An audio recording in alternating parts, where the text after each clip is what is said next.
नमस्कार। Lattice vibration में पिछले लेक्चर में हम लोगों ने लैटिस वाइब्रेशन से क्या मीन करते हैं और एक ऐसे मीडियम में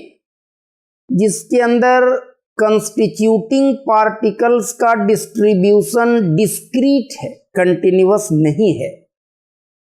वैसे मीडियम में अगर कोई डिस्टरबेंस ट्रैवल कर रहा है तो उसका इक्वेशन हम लोग कैसे लिख सकते हैं, इसकी बात करना हम लोगों ने शुरू किया था। और आप याद करें पिछले लेक्चर को हम लोगों ने शुरू में आपको पीछे की बातें याद दिलवाई थी, जिसमें ये सारी बातें की गई थी कि वेव कहते किसको हैं और कंटिन्यूअस मीडियम में वेव का इक्वेशन हम लोग ट्रैवलिंग हार्मोनिक वेव का इक्वेशन कैसे लिखते हैं और अलग अलग तरह के वेव्स के केस में हम लोग, जैसे एग्जांपल हमने दिया था कि अगर साउंड वेव है तो मीडियम के अलग अलग पोजीशन पर का प्रेशर या डेंसिटी डिस्टर्ब्ड होता है और टाइम के साथ पीरियोडिकली चेंज करता है। तो प्रेशर को अगर T minus X by V का या T plus X by V का या x माइनस वी टी का या x प्लस वी टी का फंक्शन बनाएं तो वो उस मीडियम में ट्रैवल करने वाले साउंड वेव को रिप्रेजेंट करेगा। लाइट वेव के केस में इलेक्ट्रिक फील्ड या मैग्नेटिक फील्ड को T minus X by V का या x माइनस वी टी का फंक्शन बनाते थे। और अंत में हम लोगों ने ये कहा था कि हम लोग ऑल काइंड्स ऑफ वेव के लिए अगर एक जनरलाइज्ड इक्वेशन लिखना चाहें तो हम लोग डिफरेंशियल इक्वेशन के फॉर्म में किसी भी कंटिन्यूअस मीडियम में, पिछले क्लास तक हम लोग डिस्क्रीट मीडियम की बात किए ही नहीं थे, कंटिन्यूअस मीडियम में ट्रैवल करने वाले किसी प्रोग्रेसिव वेव का डिफरेंशियल इक्वेशन के फॉर्म में हम लोग इक्वेशन कैसे लिख सकते हैं। और अगर वन डायमेंशनल वेव की बात हम लोग करें, हम लोगों ने वन डायमेंशनल फॉर सिंप्लिसिटी अभी वन डायमेंशनल वेव की बात ही कर रहे हैं, तो आप याद कीजिए हम लोगों ने ऐसा एक इक्वेशन लिखा था del 2f where f is some function of t minus x by v,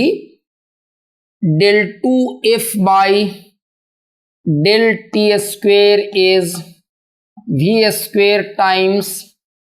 del 2f by del x square, जहां हम लोगों ने माना था कि हमारा जो वेव है वो x एक्सिस के अलोंग ट्रेवल कर रहा है, तो उसका डिफरेंशियल इक्वेशन ऐसा होगा उस डिस्टरबेंस का। आज हम लोग ये बात करना चाहेंगे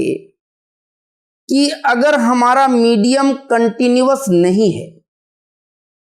मीडियम में पार्टिकल्स का डिस्ट्रीब्यूशन डिस्क्रीट है, जैसा कि क्रिस्टल स्ट्रक्चर्स, क्रिस्टल लैटिसेस के केस में हुआ करता है कि लैटिस पॉइंट्स जो हैं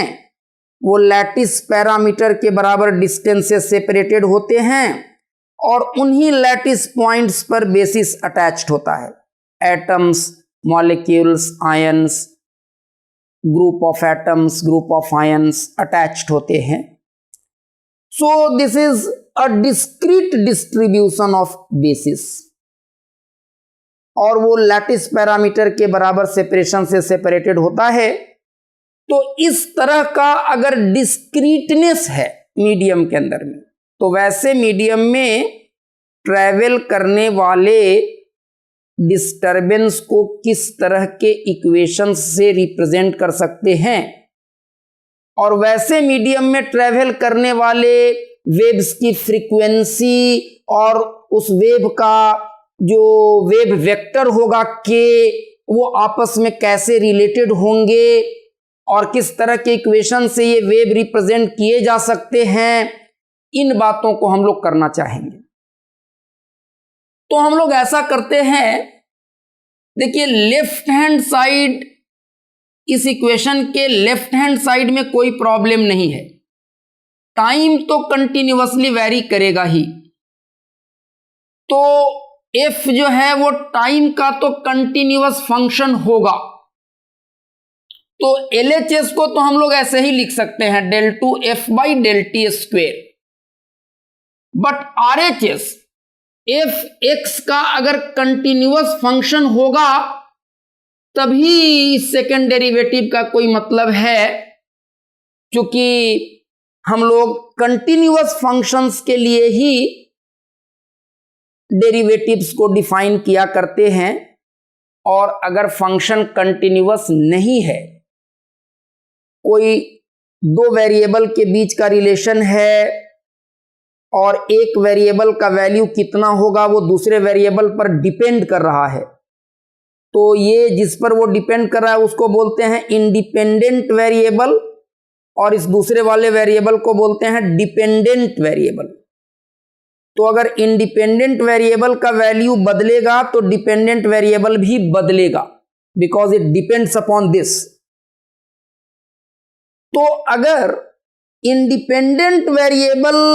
के वैल्यू में कंटिन्यूअस चेंज हो रहा है, y है डिपेंडेंट वेरिएबल, x है इंडिपेंडेंट वेरिएबल और y फंक्शन है x का, तो x का कंटिन्यूअस फंक्शन अगर है y, तब तो del f by del x, del 2f by del x square in operators की मीनिंग होगी, ये डिफाइंड होंगे, ये डेरिवेटिव के टर्म्स डिफाइंड होंगे। लेकिन अगर इंडिपेंडेंट वेरिएबल में डिस्क्रीट चेंजेज हो, डिस्क्रीट जंप्स हो, तो जाहिर सी बात है कि इंडिपेंडेंट वेरिएबल चेंज तो कर रहा है, भले ही वो कंटिन्यूअसली चेंज नहीं कर रहा है, उसमें डिस्क्रीट जंप्स हो रहा है। तो इंडिपेंडेंट वेरिएबल में, तो डिपेंडेंट वेरिएबल में भी डिस्क्रीट चेंजेस होंगे। तो इसका एनालॉग जो del 2f by del x square term है, जब f x का कंटिन्यूअस फंक्शन होगा तब उसका एनालॉग मैथमेटिक्स में क्या होगा। del 2f by del x square के बदले में हम क्या लिख सकते हैं अगर f x का डिस्क्रीट फंक्शन है, कंटिन्यूअस फंक्शन नहीं है। x में डिस्क्रीट जंप्स के करेस्पॉन्डिंग f में डिस्क्रीट चेंजेस होते हैं, कंटिन्यूअस फंक्शन नहीं है, तब del 2f by del x square का एनालॉग क्या होगा वो हमें खोजना पड़ेगा। और उस एनालॉग को जब इसके जगह पर रख देंगे तो वही वैसे मीडियम में वेव का इक्वेशन हो जाएगा, डिफरेंशियल इक्वेशन हो जाएगा, जहां पर पार्टिकल्स का डिस्ट्रीब्यूशन डिस्क्रीट है, कंटिन्यूअस नहीं है। तो हम लोग डिस्क्रीट फंक्शन के लिए, डिस्क्रीट डिस्ट्रीब्यूशन के लिए इसका मैथमेटिकल एनालॉग पहले खोजने की कोशिश करेंगे। और मैथमेटिक्स में, न्यूमेरिकल एनालिसिस में कैलकुलस ऑफ फाइनाइट डिफरेंसेस पढ़ाया जाता है, और उस कैलकुलस ऑफ फाइनाइट डिफरेंसेस में ये टेक्निक हम लोग सीखते हैं। तो इसका हम लोग पहले फॉर सिंप्लिसिटी अगेन हम लोग इसका मैथमेटिकल एनालॉग खोजना जरूर चाह रहे हैं, लेकिन फॉर सिंप्लिसिटी अगेन हम लोग one dimensional lattice, one dimensional crystal की ही बात करेंगे। और पिछले रोज के ही तरह हम लोग मान लेते हैं कि एक one dimensional distribution of points है, एक वन डायमेंशनल लैटिस है, और इन लैटिस पॉइंट्स पर जो बेसिस हैं वो एटम्स हैं, एटम्स हैं। अभी हम जस्ट बात को समझने के लिए एकदम सिंपल स्ट्रक्चर्स लेकर के बातें कर रहे हैं, और यहां पर हम लोग दो एजम्पशन ले रहे हैं, अगेन दो एजम्पशन ले रहे हैं। एक एजम्पशन ये लेंगे कि ये one dimensional infinite chain of atoms है और ये इंटरैक्टिंग एटम्स होंगे, हर एटम एक दूसरे के साथ इंटरैक्ट कर रहा होगा, सर्टेन काइंड ऑफ बॉन्ड से जुड़ा हुआ होगा, वो इंटरैक्टिंग होंगे, फोर्सेस लगा रहे होंगे, और उनके बीच लगने वाला फोर्स, इनके बीच लगने वाला फोर्स इक्विलिब्रियम पोजीशन से इनके डिस्प्लेसमेंट का डायरेक्टली प्रोपोर्शनल होगा, मतलब स्प्रिंग लाइक फोर्सेस लग रहे होंगे। ऐसा हम लोग एज्यूम कर रहे हैं कि वो स्प्रिंग लाइक फोर्सेज से जुड़े हुए हैं, नंबर 1। और नंबर 2 कि हर एटम अपने इमीडिएट नेबर्स से ही इंटरैक्ट करेगा। किसी भी एटम पर जो उसका नियरेस्ट नेबर्स होगा, जो उसका इमीडिएट नेबर होगा, उसी के वजह से उस पर फोर्स लगेगा। और ऐसा मानने के पीछे लॉजिक क्या है? ऐसा नहीं है कि कोई भी एटम सिर्फ अपने immediate neighbours,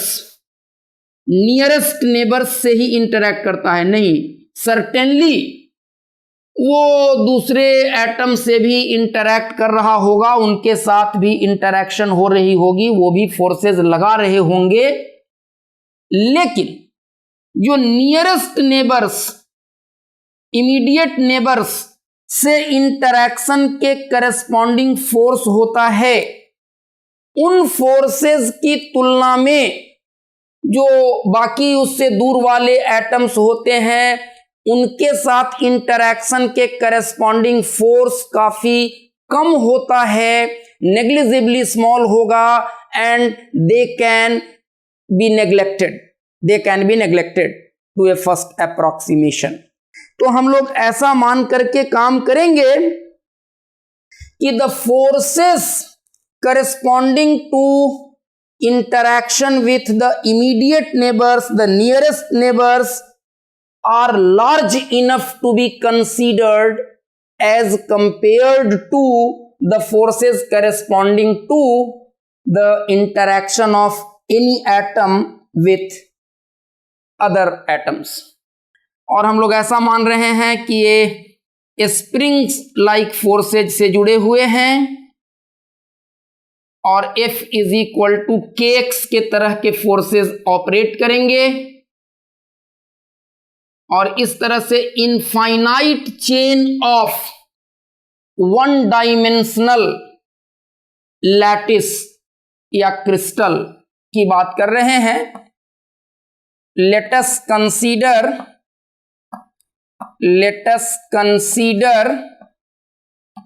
N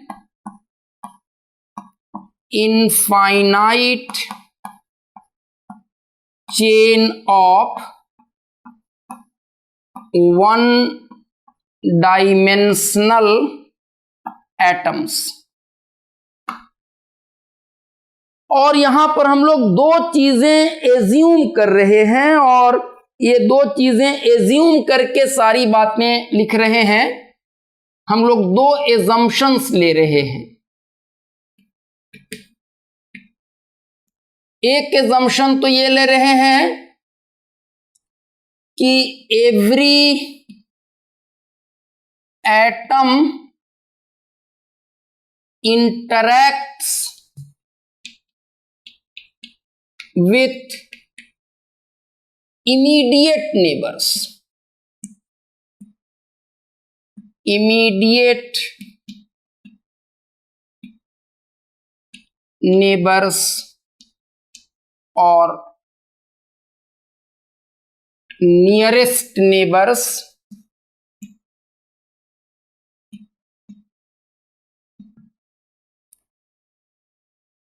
force corresponding to the interaction with nearest neighbors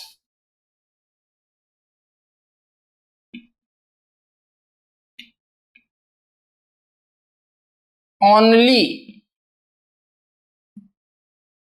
are strong enough to be considered। strong enough to be considered as compared to the others, as compared to the others. एक assumption ये ले रहे हैं और दूसरा assumption इधर लिख रहे हैं। दूसरा एजम्पशन लिख रहे हैं कि atoms are supposed to be connected with one another with spring-like forces. Atoms are supposed to be, ये दो सिंपलिस्टिक एजम्पशन लेकर के हम पहले मॉडल को डेवलप कर रहे हैं। Atoms are supposed to be connected with one another, connected with one another with spring-like forces, spring-like forces. F is equal to kx के तरह के फोर्सेस लगेंगे इनके बीच, ये कंसीडर करेंगे। और ये इनफाइनाइट चेन है, from minus infinity two plus infinity, और कहीं पर इसका ओरिजिन होगा। इसका कोई एसेथ एटम ये है, एसेथ एटम ये है, और ये s माइनस वनथ एटम है और ये s प्लस वनथ एटम है। और हम लोग ऐसा एज्यूम करते हैं कि एसेथ एटम जहां है, किसी एक एटम को, एसेथ एटम जहां है वहां से किसी गिवन मोमेंट ऑफ टाइम पर डिस्प्लेस्ड है, डिस्प्लेस किया गया है यूएस से, ये यहां से डिस्प्लेस किया गया है यूएस से, और ये डिस्प्लेस किया गया है US प्लस 1 से, और ये डिस्प्लेस्ड है US माइनस 1 से। और हम लोग इमेजिन क्या कर रहे हैं कि किसी भी एटम पर जो फोर्स लगेगा वो सिर्फ उसके नियरेस्ट नेबर्स से इंटरैक्शन के कारण लगेगा, बाकी फोर्सेस को नियरेस्ट नेबर्स के कारण लगने वाले फोर्सेस की तुलना में नेग्लेक्ट कर दे रहे हैं। तो इस एसेथ एटम पर s प्लस वनथ एटम के कारण फोर्स लगेगा और s माइनस वनथ एटम के कारण फोर्स लगेगा। तो force on sth atom due to s minus oneth atom कितना होगा? तो हम लोगों ने कहा है कि ये जो फोर्स होता है ये स्प्रिंग लाइक फोर्सेस होते हैं, तो F is equal to kx के तरह का होगा। तो अब जरा देखिए, और दो लगातार एटम, लैटिस पैरामीटर जिसको कहते हैं, दो लगातार एटम्स के बीच का फासला है a, lattice parameter is a। तो जब ये एटम अपने मीन पोजीशंस पर होते तब इनके बीच का सेपरेशन तो a होता। लेकिन ये अभी जहां था वहां से यूएस आगे है, तो ये यूएस से डिस्प्लेस हुआ, ये उसी दिशा में यूएस माइनस 1 से डिस्प्लेस हुआ, तो यूएस माइनस 1 माइनस ए अगर कर दें तो निकल जाएगा ये स्प्रिंग कितना से स्ट्रेच्ड या कंप्रेस्ड हुआ है। तो हम लोग क्या लिख सकते हैं, ये हो जाएगा F बराबर kx या cx, तो c टाइम्स x कितना, US माइनस 1 माइनस a। और डायरेक्शन क्या होगा फोर्स का? अगर ये चीज पॉजिटिव है, कहने का मतलब कि ये वाला स्प्रिंग स्ट्रेच हुआ है, तो अगर ये वाला स्प्रिंग स्ट्रेच हुआ है तो ये स्प्रिंग अपने नेचुरल लेंथ में आना चाहेगा, तो इस वाले एटम को इधर खींचेगा, वो अपने नेचुरल लेंथ में आना चाहेगा तो इसको इधर खींचेगा और इसको इधर खींचेगा। तो इसके कारण एसेथ एटम पर लगने वाला फोर्स निगेटिव होगा अगर ये चीज पॉजिटिव होगा तब, और अगर ये वाला चीज निगेटिव होगा मतलब जितना आगे ये बढ़ा उससे ज्यादा आगे अगर ये बढ़ गया है तो ये कंप्रेस हो गया होगा, और अगर ये कंप्रेस हो गया है तो स्प्रिंग अपने नेचुरल लेंथ में जाना चाहेगा तो इस पर फोर्स पॉजिटिव डायरेक्शन में लगाएगा। तो अगर ये वाली चीज निगेटिव होगी तो फोर्स पॉजिटिव होगा, तो ये चीज सेटिस्फाइड होने के लिए हम माइनस साइन लगाना पड़ेगा, वो रिस्टोरिंग नेचर का फोर्स है। अगर ये निगेटिव होगा तो negative of negative force positive हो जाएगा, और अगर ये पॉजिटिव है तो negative into positive force negative हो जाएगा। उसी तरह से एसेथ एटम पर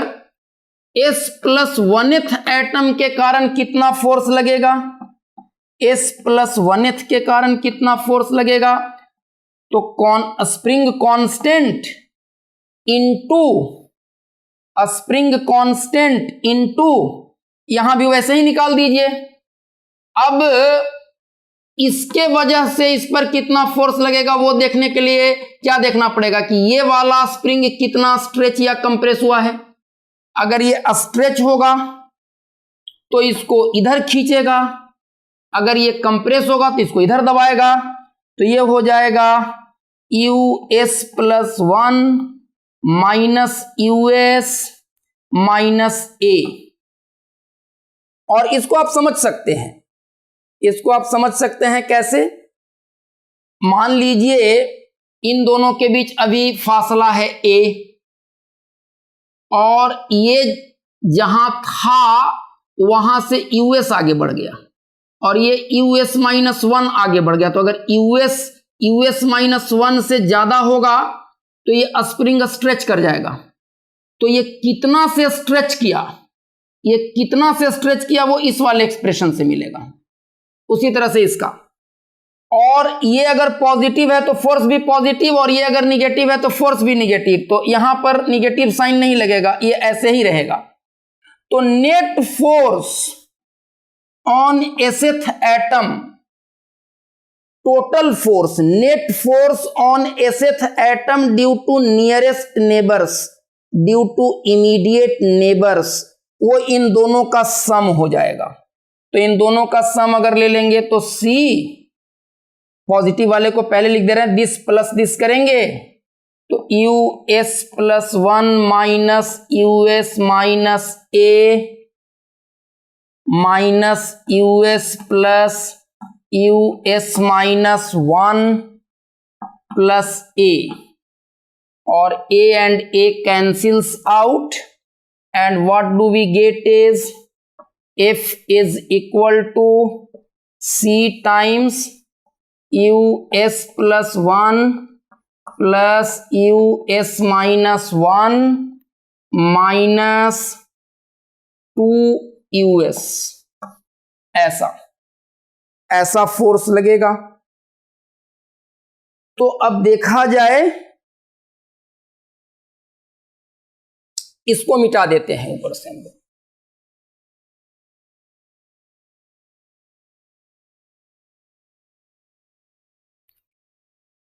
अब एसेथ एटम पर इसके नियरेस्ट नेबर्स के कारण लगने वाले फोर्स का एक्सप्रेशन आ गया, और अब न्यूटन का सेकंड लॉ लगा लीजिए। Force is equal to mass into acceleration, या यूं कहिए mass into acceleration is equal to force. इसको हम लोग सामने में लिख ही देते हैं। तो हम लोग ऐसा मान रहे हैं कि सारे एटम्स आइडेंटिकल हैं और सब का मास इक्वल है m, सारे एटम्स एक जैसे हैं, सारे एटम्स आइडेंटिकल हैं, सब का मास है m। तो एसेथ एटम के लिए अगर इसका इक्वेशन ऑफ मोशन लिखें तो इसका मास m टाइम्स,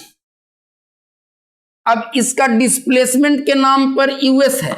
जैसे x से डिस्प्लेस होता तो d2x by D T square ऐसा लिखते, तो यहां क्या लिखेंगे, d2 us by D T square mass into acceleration is equal to force, तो ये हो जाएगा c बाई m और ये हो जाएगा u s plus 1 plus u s minus 1 minus 2us, ऐसा आ गया। और आप देख लीजिए, ये जो सिंपल हार्मोनिक मोशन में स्टैंडर्ड डिफरेंशियल इक्वेशन होता है d2x by D T square, sorry m जब इधर है तो इधर नहीं होगा, और इसको ऐसा लिख सकते हैं that implies d2us by D T square is equal to c by m us plus 1 plus us minus 1 minus 2us। और ये सिंपल हार्मोनिक मोशन का जो स्टैंडर्ड डिफरेंशियल इक्वेशन होता है d2x by D T square is equal to omega square x, उस तरह का ये कुछ आ गया अपना इक्वेशन। तो इसका स्टैंडर्ड सॉल्यूशन, इस हार्मोनिक डिस्टरबेंस का स्टैंडर्ड जो सॉल्यूशन होता है, जैसा हम लोग SHM में लिखा करते थे वैसा ही लिख सकते हैं। अब जरा देखिए, ये लेफ्ट हैंड साइड तो अपना ठीक है, ये तो del 2f by del t square रहेगा, लेकिन इसकी जगह पर जो del 2f by del x square था, जो del 2f by del x square था, उसका सब्स्टिट्यूट हम लोग यहां पर ऐसा लेंगे, del 2f by del x square का सब्स्टिट्यूट कुछ इस तरीके का हम लोग लेंगे। तो देखिए, तो क्या लिख सकते हैं, इधर से इस फिगर को हम लोग रहने देते हैं,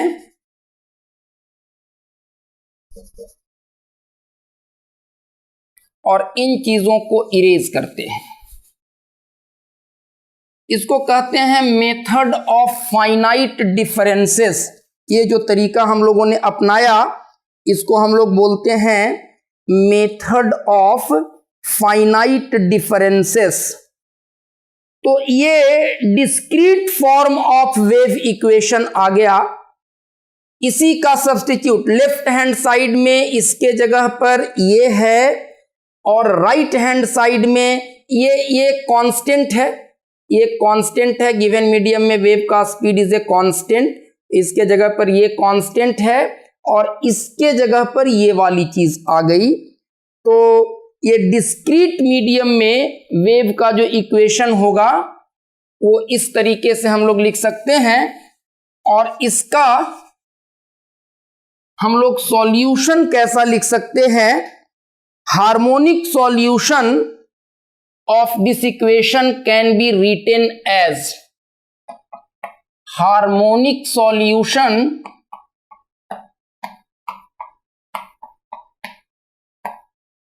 of this equation can be written as, हम लोग इसको लिख सकते हैं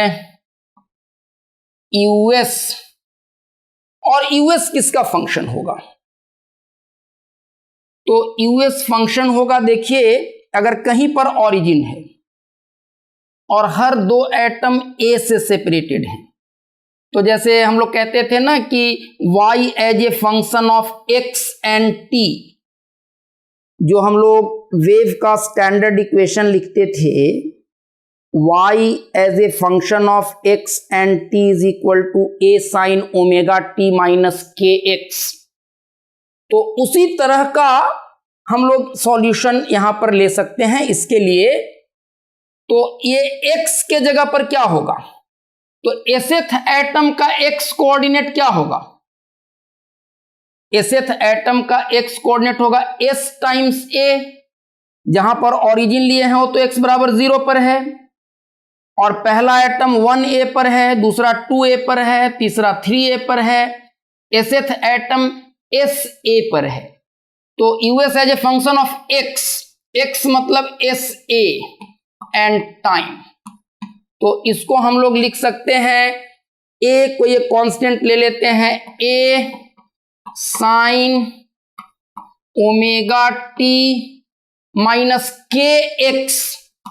तो k और sx के जगह पर sa, ऐसा सॉल्यूशन हम लोग लिख सकते हैं। sx has been replaced by sa। Okay, और अब जरा देखिए इस इक्वेशन का स्टैंडर्ड सॉल्यूशन हम लोग ऐसा लिख सकते हैं। तो d2 जो लेफ्ट हैंड साइड है, LHS क्या है, LHS is d2 US by dt square, और चूंकि अब US को हम लोग यहां फंक्शन बना दिए हैं, s के अलग अलग वैल्यू के लिए भी अलग अलग होगा और t के अलग अलग वैल्यू के लिए भी अलग अलग होगा, तो इसको del 2 s भी लिख सकते हैं। So left hand side del 2 s by del t square, तो इसको टाइम के रिस्पेक्ट में 2 बार डिफरेंशिएशन कीजिए, तो 1 बार डिफरेंशिएशन कीजिएगा तो omega a sine omega t minus के से, और दोबारा कॉस ओमेगा टी माइनस के से, और दोबारा डिफरेंशिएट करेंगे तो फिर ओमेगा बाहर आ जाएगा, तो minus omega square a sine omega T minus के एस ए, ऐसा आ जाएगा लेफ्ट हैंड साइड। और जरा राइट हैंड साइड देखिए क्या होगा, what will RHS B,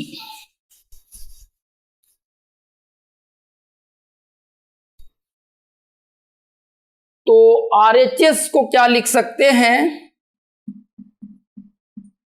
RHS को पहले हम लोग इसका वैल्यू निकालते हैं, C बाई एम को तो बाहर लिख दीजिए, और US प्लस 1, US ऐसा है तो US प्लस 1 क्या हो जाएगा, A साइन ओमेगा टी, और S के जगह पर S प्लस 1 ले लेंगे तो क्या हो जाएगा, माइनस के एस ए माइनस के ए प्लस दूसरा टर्म है US माइनस 1, तो A साइन, इसके जगह पर ओमेगा टी, S माइनस 1 ले लेंगे तो माइनस के एस ए और प्लस के ए, और माइनस 2 टाइम्स US तो यही रह जाएगा, A sine omega T minus के एस ए, ऐसा ये हो गया राइट हैंड साइड। इसकी जगह पर इसका वैल्यू हम लोग निकाल चुके हैं इतना, और ये जो पूरा का पूरा चीज है वो ऐसा, और इन दोनों को अब इक्वेट कर देंगे तो देखिए तो हमें क्या सॉल्यूशन मिलता है। शायद जो डिस्टरबेंस हम लोगों ने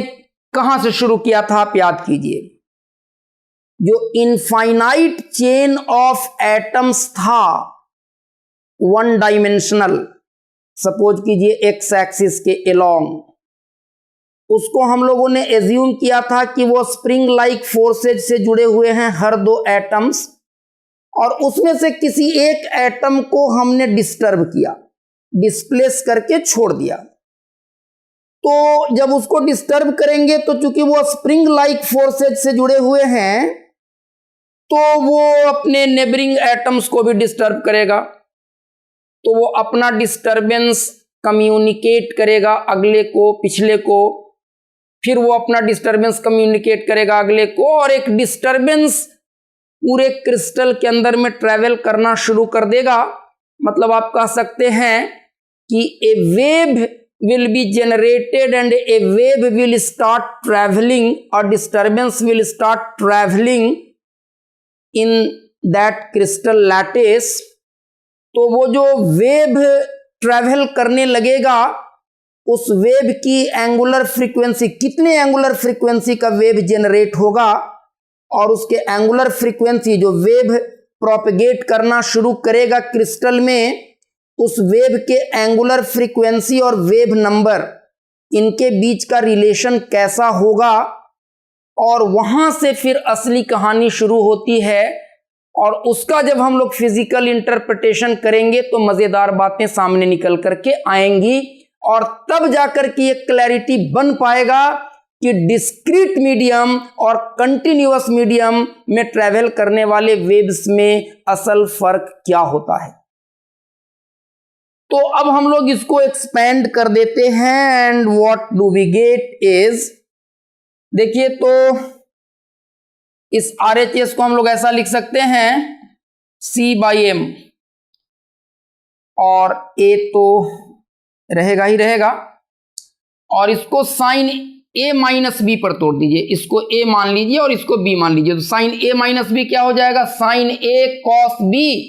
minus cos A sine B। तो ये हो जाएगा साइन ओमेगा टी माइनस के S A cos K A sine A cos B minus cos A,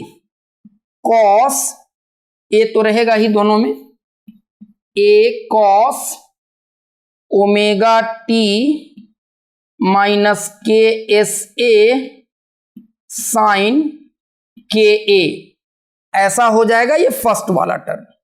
second वाला टर्म क्या हो जाएगा, इसको भी साइन ए प्लस बी पर तोड़ दीजिए, तो ये हो जाएगा plus a sine A cos b plus cos a sine b, तो इसको लिख सकते हैं plus a sine omega T minus के S A sine A cos b plus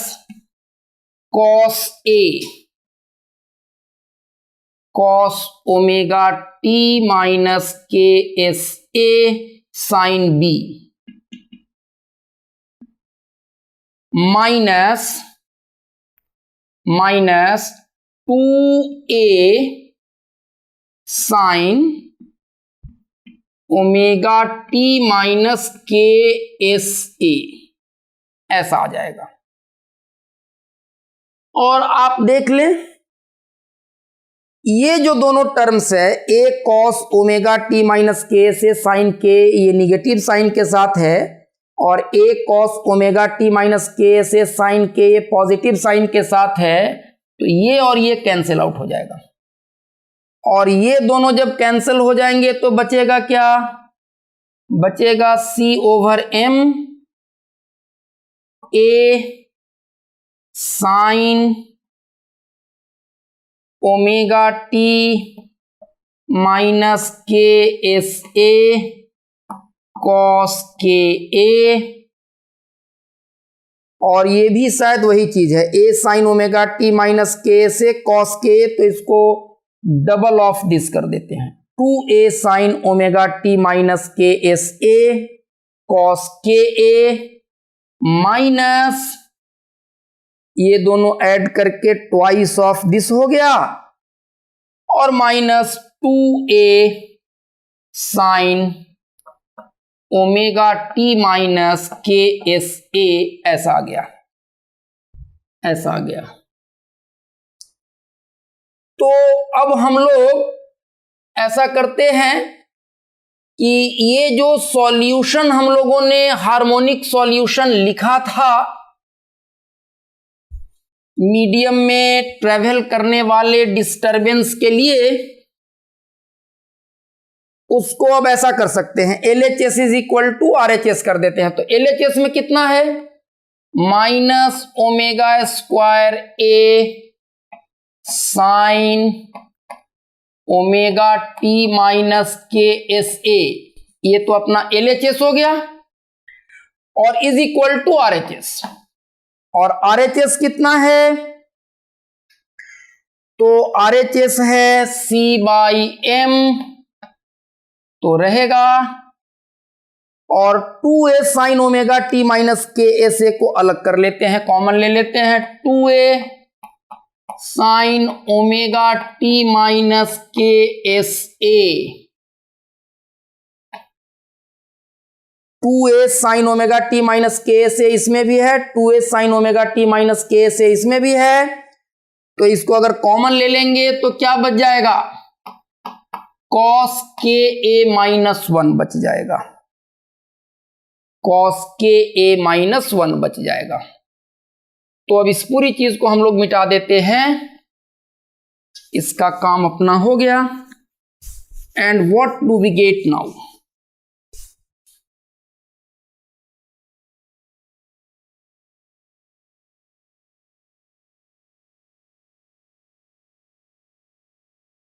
what do we get now, let us see। A और A cancel out हो जाएंगे, sine omega T minus K से कट जाएगा, तो लिख सकते हैं minus omega square is equal to, अगर माइनस कॉमन ले लें तो minus 2C/M 1 minus cos KA, ऐसा आ जाएगा, 1 माइनस cos KA। और आप याद करें, ये ट्रिगोनोमेट्री का बिल्कुल बेसिक फॉर्मूला है कि 1 माइनस कॉस थीटा क्या होता है, 2 साइन स्क्वायर θ/2 होता है। तो इस फॉर्मूले को यहां पर हम लोग लगा देते हैं। So what do we get, minus minus plus हो जाएगा, omega square is 2C/M 2 sine square KA/2, that implies omega square is 4C/M sin square KA/2. This omega is the angular frequency of oscillation of atoms about their respective mean position, and this K is the wave vector. This omega is 2 pi nu, and this K is wave vector, which is equal to 2 pi by lambda, 2 pi by lambda। तो इस तरह के medium में जहां पर particles का distribution discrete होगा, वैसे मीडियम में अगर कोई डिस्टरबेंस ट्रेवल कर रही है तो उस ट्रेवल करने वाले, प्रोपेगेट करने वाले डिस्टरबेंस का एंगुलर फ्रीक्वेंसी और उसका वेव वेक्टर के आपस में इस रिलेशन से रिलेटेड होगा। और ये रिलेशन क्या आ गया अपना, that implies omega is equal to 2 times √C/M sine KA/2, ऐसा आ गया। This is relationship between the angular frequency and the wave vector. This is relationship between, this is relationship between the angular frequency angular frequency and the wave vector